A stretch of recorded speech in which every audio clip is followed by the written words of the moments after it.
خان صاحب، ہم کھڑے تھے، ہم کھڑے ہیں، ہم کھڑے رہیں گے، یقین کے ساتھ، ایمان کے ساتھ، پاکستان کے ساتھ، عمران خان کے ساتھ۔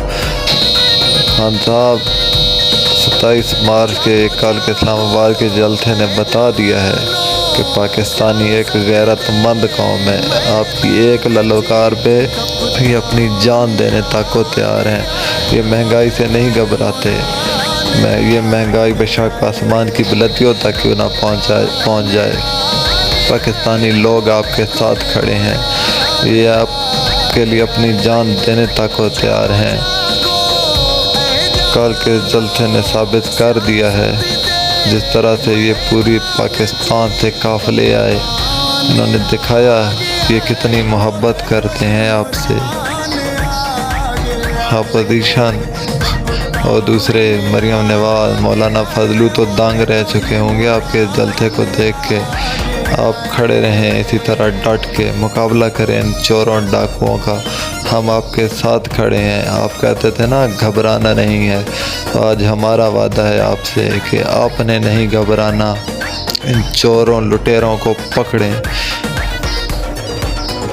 ان کو عبرت کا نشان بنا دیں۔ انہوں نے ملک کو لوٹ کے جو کھایا ہے نا، سب کا حساب دینا پڑے گا ان کو۔ آپ کا نعرہ کہ ہم کوئی غلام ہیں، جو تم کہو گے وہ کر لیں۔ آپ کے اس نعرے نے ملک کے جوانوں میں اور جوش اور جذبہ بھر دیا ہے۔ ان کے دلوں میں آپ کی محبت اور بڑھ چکی ہے۔ جن کو یہ لگتا ہے نا کہ ہم سب سیاست نہیں کر سکتے، اور یہ میں نے چند تصویریں اپلوڈ کی ہیں، ان تصویروں کو دیکھ لیں کہ خان صاحب کو سیاست آتی ہے یا نہیں۔ یہ سیاست اب ان کو سیکھنی پڑے گی خان صاحب سے، یہ سیاست کسے کہتے ہیں۔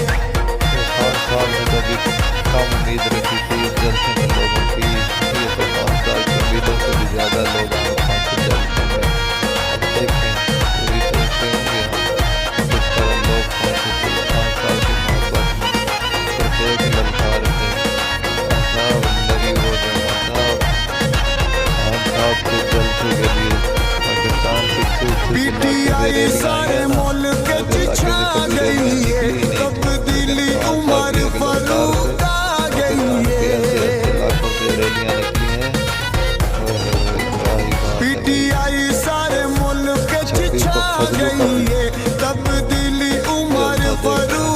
چاند لوگ گئے ہوئے تھے، تو رحمان صاحب کہتے ہیں نا کہ نہ تو وہ مولانا ہے، نہ فضل ہے، اور نہ رحمان ہے۔